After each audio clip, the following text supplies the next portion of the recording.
So, welcome to Inside Chat. I'm your host, L.A, and today I am delighted to tell you that I have with me HWA's Chief Engineer and Team Manager, Nicola Palarchi.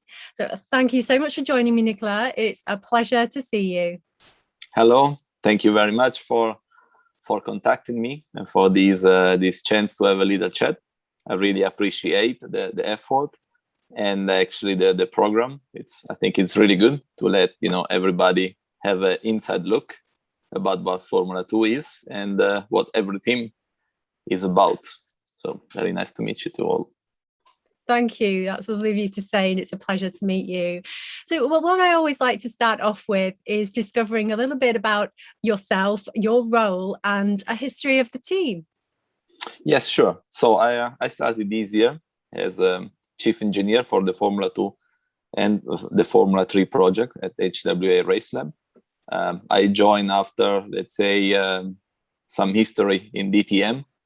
I've been working for Audi, which was the direct competitor of HWA, being a Mercedes, being running the Mercedes car. So I jump on the other side of the barricade but just for different program. I'm very, let's say, very focused, very happy to be joining the team. The team has a long history. Started in 1998. The founder, Hans Werner Aufrecht, was also founder of AMG or IMG, which it's probably well known in the motorsport or even automotive industry. And after his stint at IMG, he decided to move and he created HWA, which comes from the initial of his name, which basically took over the motorsport branch of IMG. And that's how all it started. So they started DTM, GT cars, obviously GT3, GT4 that are still being manufactured here. And then 2 years ago, they started the adventure in the Formula. So with a brand new Formula 3 team, and basically first with a partnership and then taking over what was Arden in the Formula 2 championship. So there was let's say a diversion from the usual field. Nevertheless, the team or the company was involved with the Formula, being the producer of the Mercedes engine for the Formula 3 car, which was probably one of the most successful engine in the recent history of Formula 3, dominating for several seasons. And this is basically the story up to today. You've had some quite relative success in DTM and also in Formula 3 with your P5 finishes and the P7. That's an outstanding result to have, for a new team in Formula 3, but certainly carried over from DTM. So I guess that expertise was brought across. Is that right? Yes, absolutely. But it's let's say Formula 2 and Formula 3 is a really, really different environment. And we're going from, being manufacturer-baked to basically customer or, being supporting young drivers without a big manufacturer behind you. So it's a very different environment. Requires, let's say, it's the same field, motorsport, but it's done in a very different way. And I think this is the biggest challenge for a big company. Because at the end of the day, HWA is a big company, has over 300 employees, a structure that is closer to the manufacturer side than the race team. So it's a big organization, and Formula 2 is designed, let's say, to be agile and quick, which sometimes doesn't cope well. So things needed to be adapted, but we have the advantage of a very strong structure. There are a lot of resources, obviously, which are carried over from the past. So it's an interesting mix, and I think the most important or the most difficult part of it's to get the best out of both worlds. So. Yes, yeah, and regarding yourself and your own expertise, you have quite a vast background, in engineering and vehicle dynamics. Team Rosberg, has popped up there, and even all the way back to Caterham, which I kind of feel like everybody I come across seems to have had some kind of association with that team. But so you've obviously brought your own expertise as well to HWA. Yes, yeah, I mean this is one of the main reasons for me to join. Basically, I started actually in GP2, or even before was Formula 3000 International, which was teaming Formula 1 as the Formula 2 is doing now. So it's a kind of closing a loop, going back to where I started, just in this slightly different position. So I've done the GP2, went to Formula 1, then did DTM, IMSA in the US. So it's a kind of, let's say, a diverse kind of background, which for sure I feel is helping me, dealing with a different part of the company, for example, because you need to know a little bit the way the people work. You need to know how a small company or a small race team works, and like a big company and a manufacturer works, because this is for sure a big advantage, because you need to know how to tackle both parts and how to have everybody to work together. So this is the main challenge, besides obviously getting results on the racetrack, which is quite important, I would say. Yeah, absolutely. Yeah. So why did HWA decide on the feeder series? What does the team gain from it? Well, I mean, at the end of the day, there is every company needs a challenge, and I think that having nothing else to to show in the GT or in DTM, I think that taking over the Formula team, it was a good challenge for everyone in the company, just to show and get also new expertise on board, because once you do DTM for 20 years and you work GT cars for 15 years, you kind of specialize yourself, and as a big company you want to broaden your spectrum. And I think that Formula 2 and Formula 3 are the best option you can do. Obviously it's very difficult, the market is tough, the competition is very tough. I find out that the level of Formula 2 teams is incredibly high, even the Formula 3 ones, obviously. So I think that is the challenge that was that the company looked for. So you mentioned the collaboration with Arden in 2019 for Formula 2, and you just elaborate a little bit on that for us, and then also just explain if how the team came to be in their own right in 2020, and was that always the plan? Well, I don't know if it was always the plan, but it evolved in that direction. Let's say I think that Arden was willing to focus more on other series, because again, the Formula 2 is a big challenge, and also, for everyone, on the financial, on the organization side. And at some point, you might want to maybe refocus your company, especially if you grow so much as Arden did, and working very different fields and championship. Maybe there was an aim to refocus on that part, and HWA then wanted to get more involved. So I think that this in the end is what happened. 2019 there was a collaboration. Some of the engineers, the mechanics were still from Arden. Some of the engineers joined, and it was good in terms of results, and it carried over. Some of the good things, other things changed, but at the end of the day, sometimes it's also true that Germans and British don't always go together well. But this is what, at the end of the day, there was a decision to acquire the complete operation on the German side. And that's where 2020 started. Obviously, again, that the team had also, some very difficult situation. If we talk about, drivers that had unfortunate outcome of the racing. So the team in 2020 suffered a little bit of this, And this is one of the reasons then basically 2021 is a kind of new start for the team, as for the Formula 2 we're talking about, obviously. And is a kind of new team that has been, let's say, restructured, and the restructuring is still ongoing, and is a new phase. That's one of the reasons as well. Again, that I'm here, just trying to help in this particular phase.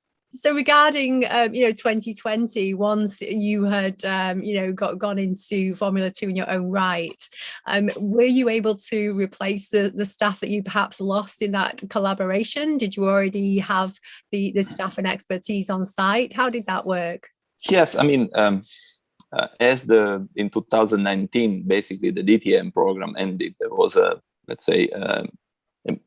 shift of personnel from the DTM to the Formula team, and some of the other were coming new. Some of the mechanics, for example, were coming new, and engineers were coming from other teams. So there was a little bit of everything. Let's say there was a bit, expertise from many places, or other people that were working in the DTM joining the Formula team.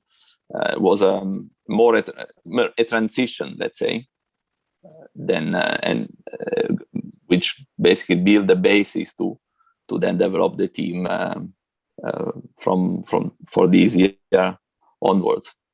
Yeah, something that's interested me along the way, and I know will interest our followers, is more of a logistical side of how Formula 2, or how HWA specifically, travels to circuits. And, once you're at the circuit, how you set up, where you set up, and how you navigate around F1. Yeah, well, let's say obviously the Formula 2 and Formula 3 are a support series. So Formula 1 is the main event, and you have to accommodate around them. So for the vast majority of the European races, we have a track and the awning that goes together. So we are building our equipment in the paddock. We build our team there. For other races, for example, which will be Silverstone, the case, or the flyaway, we have garages or tents that are supplied by the organization where we are located, and usually we are in a parallel paddock. The logistic is now a bit more complicated, but still, I'd say there is a very good deal on the pit lane. We share the same pit lane, obviously.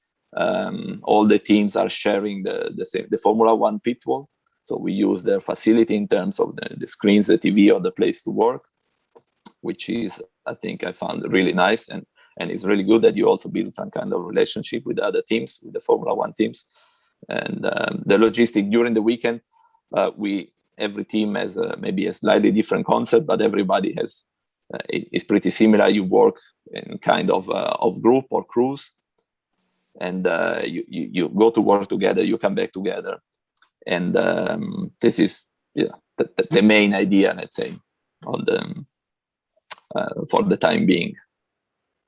Well, you mentioned just a moment ago about using the Formula 1 garages and the pit wall. So do you stick to the same team? Do you sort of use the same pit wall every time, or do you just get given a different team's equipment to use? No, basically before the start of the season, every team is associated with one of the Formula 1 teams, and it usually carries over for the season. The only oddball, if you want to call it this way, sometimes was Silverstone, where the Formula 1 teams are shifted around. But usually the rule is that for example, we are with the Formula 2, we are at Alpha Tauri, and we share the pit wall with Trident, for example. So there are two Formula 2 teams per Formula 1 pit wall. That's quite interesting. Yeah, something I've just learned. And I guess that's really great experience for the drivers as well, because, at the end of the day, it's about, for the drivers, it's about preparation, to continue on into Formula 1. So, and Formula 3, it's obviously a step up into Formula 2. So I guess that's a great experience for them as well to have. Absolutely. And I mean, one of the biggest part of the Formula 2 and Formula 3 is that you live in the same environment as the Formula 1. Obviously, when there were no restriction, for example, all the Formula 2 drivers had a Formula 1 pass, so they could access the Formula 1 paddock and, start knowing people and making your deals or get yourself known, knock on, somebody's door and say, hey, I'm here, I'm a good driver, I want to win with you. As humble as a driver can be, obviously. And so this is the big advantage of being in the Formula 2 or Formula 3 paddock. There is you are seen, and now especially with the fact that Formula 2 and Formula 3 are separated, there is even more exposure to all the drivers, to the Formula 1 teams. They can see. And I remember also at the time I was doing Formula 1. At some point, we were stopping a meeting or something to watch the Formula 2 or GP2 race that was going on, because at the end of the day, it was always quite entertaining and interesting. More than the Formula 1 sometimes. Yeah, absolutely. Yeah, I'm hooked. So regarding the sort of inner workings of a Formula 2 team, what are the challenges that you face, the expectations, the goals? I mean, the biggest challenge, obviously, is to fulfill your expectations, because everybody wants to win and only one wins. And especially when you have young drivers, they expect themselves to excel. But it takes, it's a complicated mixture to get to the top, and you need experience. You need, to create your racecraft. Speed sometimes is not enough to be in the front. So that a lot of this is managing the expectation and make sure that you can fully exploit what the drivers' possibilities are. Sometimes you have to let them understand that that they need to do a step back in order to do 2 steps forwards. And this is obviously one of the challenges in this series that are they're forming the future Formula 1 drivers. And provide them with the best support. On our side, obviously, we try to give them the best structure. We have a fixed structure for the meetings, the debriefs.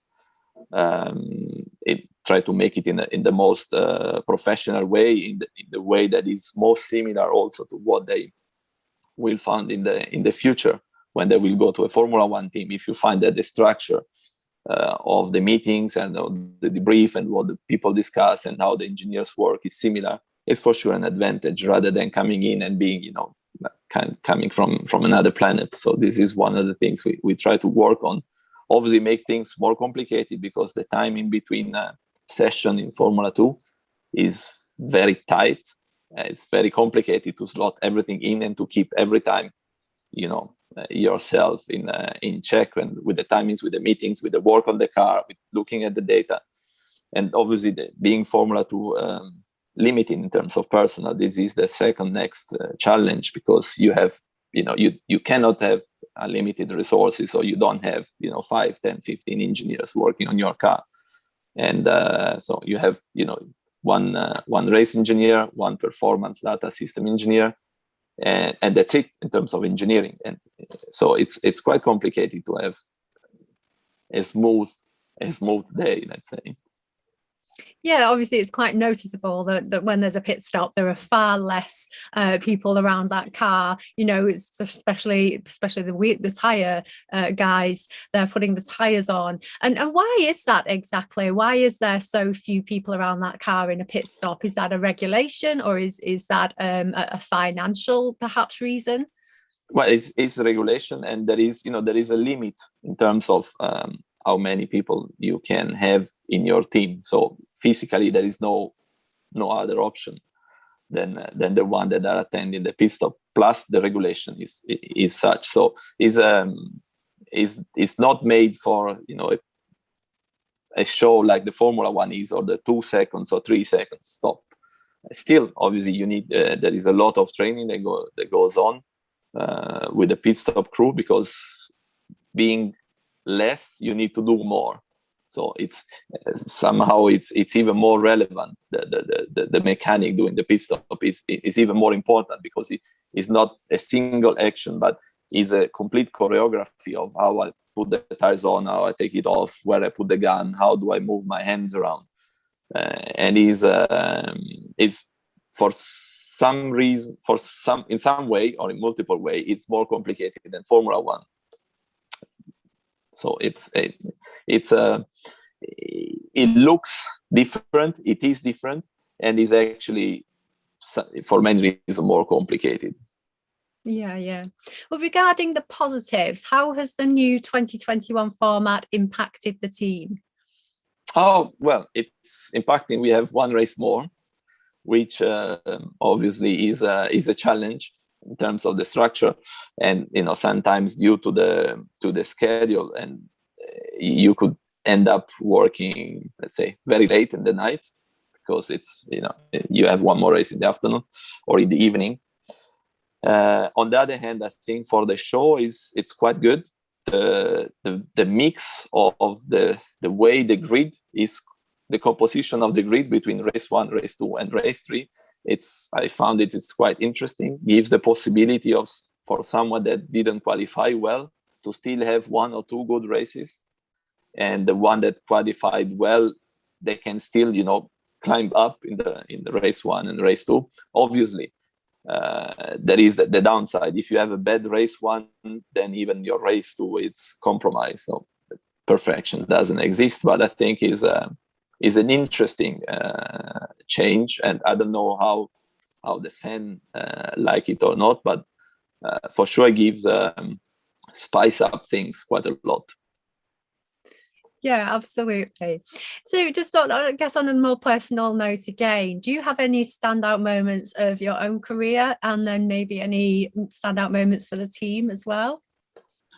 Oh goodness, I don't know. I mean, I've been quite lucky in my career. I've been working with really good drivers, really good teams. Obviously, my last 2 years in DTM, winning everything, basically, is I could take that, but I'm really happy about many other times. My first win in IMSA, or even the some of the performance in Formula One with Caterham, with being one of the B or C team. Sometimes when we were still fighting with Renault, it was still pleasant in a different way. So it's difficult to take one precise moment.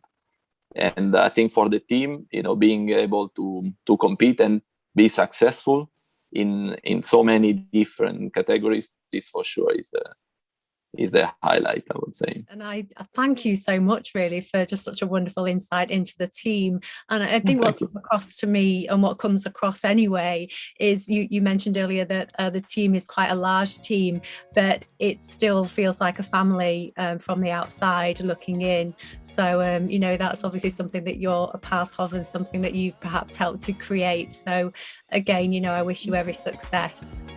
Thank you very much. Thank you.